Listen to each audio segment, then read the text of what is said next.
dan salam bertemu rekan sahabat saya di channel YouTube.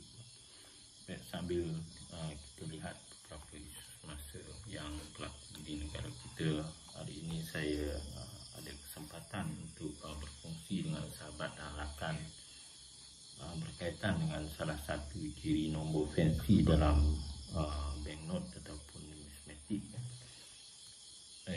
Yang saya bawa ini adalah wang polimer RM RM1 yang baru, namun salah satu ciri nombor fancy yang tercatat dalam banknote ini adalah nombor siri rada. Nombor rada ini susah juga nak kita jumpa, kerana kalau rakan-rakan lihat baik nombor di hadapan dan di belakang nombor itu adalah pusingan nombor yang sama.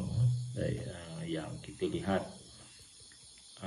wang tersebut, akan boleh lihat ini RM1, wang baru yang ada di dalam edaran semasa. Namun apa yang saya lihat dalam wang tersebut ialah nombornya yang begitu menarik, iaitu nombor siri rada.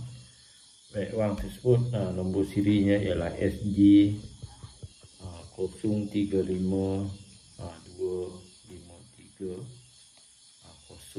Ini adalah kategori nombor yang saya maksudkan, ialah nombor rada.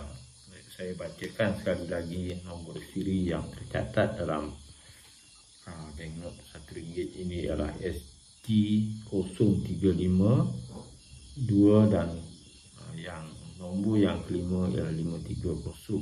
Nombor yang begini rakan-rakan boleh simpan untuk koleksi sekeping dua keping.